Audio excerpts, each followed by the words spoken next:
Okay, I have been riding for 200 kilometers now out from Mumbai, going to this nice place. I'll just show you once I reach there. But yes, talking about the economy, yeah, yeah, that's the right word. So the fuel efficiency of this Suzuki GSX-8R. Now, it's good. I mean, you get 20 to 25 kilometers per liter, even on long runs such as this on highway, where you sometimes open the throttle, just blip past all vehicles, or just cruise at 100, 120, whatever speed you're comfortable at. So, if you have a full tank, you should be very comfortable doing 200 to 220 kilometers. Yes, you can push it up to 250, and if you're very, I would say, conservative, you can maybe just, I mean, I think that's too much asking 300 kilometers, but I think the comfort zone is 200, so you can always set the trip meter to 0, and then, you know, see till the time you get up to 200 kilometers, and as you close to 200 kilometers, you should consider getting a full tank again, and that way and I think that's how you should be planning your drives if you're driving a very relaxed way and just having fun on the way. Yes, of course, if you're going to grip the throttle all the way to the red line, I think the fuel efficiency will definitely come down to maybe 150, maybe. I think so, because right now I have put a limiter. It's not like a permanent lock, but just to let me know that I'm going higher than that, because the bike is still new. I've just done 1300 to 1400 kilometers, so I have locked the rev at 7500 rpm, so I have not rev any higher than that. So if I rev maybe to the 10,000 rpm, that's just under the, or just touching the red line, maybe I'll lose a little bit more of fuel efficiency, but otherwise, yes, should comfortably do 200 in a relaxed manner, which is pretty great for the amount of power you have. If you want, you can overtake and just cruise at 150, and the bike would still give you the same efficiency. So yeah, coming to the brakes. Now, brakes do have a learning curve. I think the more you get habituated, especially for me, because I shifted from a smaller single cylinder bike to this twin cylinder bigger bike. So for me, it's been a learning curve, because the amount of pressure you need to apply, or the bite of the brake force, is a habit to learn, and also to use the majority of the front brake. It's something which I'm still getting habituated to, so I'm taking it as slow as possible. Let me just overtake this one. So in situations like this, you can just open the throttle on the fifth gear and just blitz past anything. I mean, this is more than sufficient power for Indian roads, at least, because you need not, or I don't see a scenario where you need more overtaking power than this, unless until you're going to go on a track. Yes, on track you would need much more power, especially if there are liter class bikes, which would just, what do you say, destroy you. There's no way you're going to keep up, unless until someone is new and you are pretty, what do you say, expert level. Yeah, actually, that's what happened. I mean, I think I'll put one of those clips there. There was this 1250 GS, BMW 1250 GS, and I think the rider was a pretty experienced rider. He was taking it very smoothly. I mean, the bike does have twice the amount of power and almost 1.5 times power of, I think, in even the torque. So he was able to take that bike so fast and so smoothly. He wasn't driving reckless.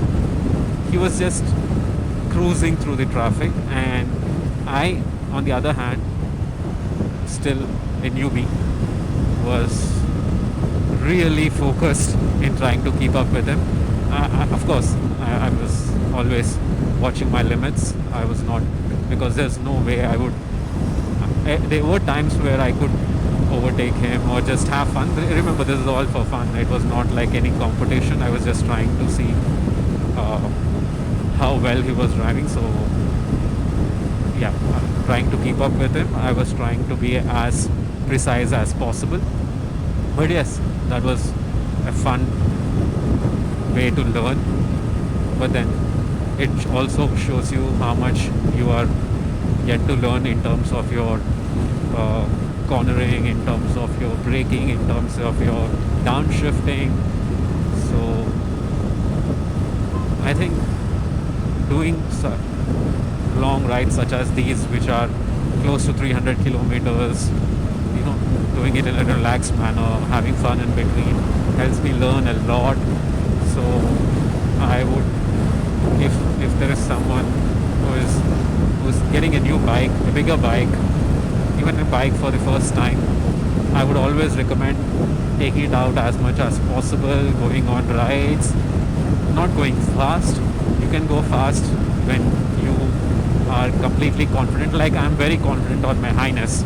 On my Highness, I am very habituated to the braking, I'm very habituated to the acceleration, and the bike doesn't have any surprises for me anymore. So I can go at a good speed on my Highness for a pretty long time in a very trusted manner. Again, the engines made by the Japanese, the Honda, the Suzukis are so efficient that they would never, get tired. It's you who will be getting tired before them. So yes, on Highness I'm very comfortable, but on my 8R I'm still on a learning curve. So I only open the throttle when I see that I have enough space around, and I know that I have enough time for braking if just in case something comes in between. Otherwise, the cruising speed, I'm pretty habituated to cruise at 100 plus, nothing more than 120, 130, because at 120, 130 it's no more about me. It then starts coming about the wind blast on your body, which starts causing pains in your shoulder and your back because you're trying to resist the wind really hard.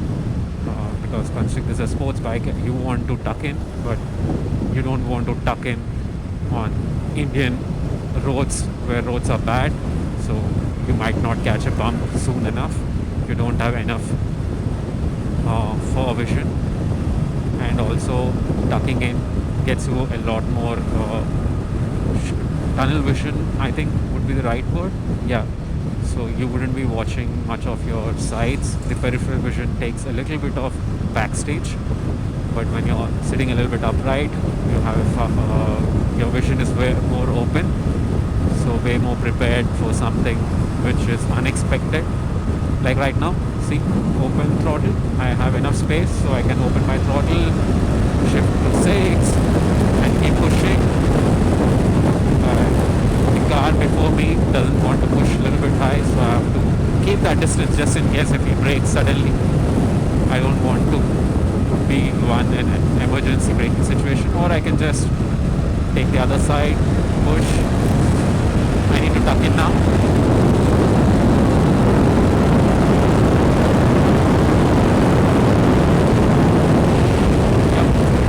At the moment I get up straight, it's like air braking, wherein you start losing speed immediately because you're basically acting like a human parachute on the bike.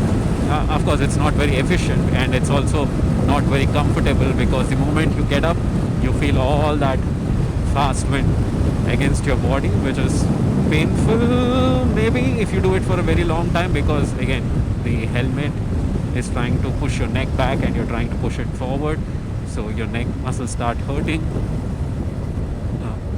I think I'm discouraging a lot of people from doing long rides by telling an amount of pain. Of course, if you have a cruiser bike, adventure tourer or a cruiser, the wind buffeting would be a lot better. You would be a lot more comfortable because the wind will just go over you. But on a sports tourer or on a sports bike, when you feel it, you have to be efficient in terms of how you ride your bike. Of course, at good speeds, 80 to 100, it's not an issue. You're still comfortable. That speed is not very demanding in terms of holding on, going against the wind. But the moment you cross that 120, 130, 140 is when the helmet starts putting pressure on your neck, because the wind is right now pushing your helmet down, and you're trying to push forward. So that's the first thing. And after you cross 150, 160, it's the amount of wind pressure on your chest is too much, so you have to tuck in behind the windscreen. If you have a taller sport touring windscreen, it will help you a little bit. Right now I have the default one, so I need to really tuck in to go any higher than 150, which I don't have to do often. I only once in a while, when the road is absolutely empty and there is no one around, and I know for sure it's a highway, it's a 3 to 4 lane highway, there are no dividers which are going to come up. See in the map, I know it's a straight line, is when I can open the throttle. Never on a busy road. I'm not nowhere near in terms of experience control. Like right now, cruising at 80, 75, 80. The bike is pretty stable. Have one hand on it. Never recommend to do this. Of course, this has the blipper. So just in case if something comes in front of me, I can always let the throttle go, shift down immediately. On fourth gear, and if I want to shift up again, I can get the revs up to 4000 rpm and a smooth shift up. Yeah, that's one more thing I want to add. What I have learned is how to use the blipper and quick shifter efficiently. When I started off, of course, I had no clue. I should have just googled it, how to use it efficiently, but I thought, okay, I will learn it myself.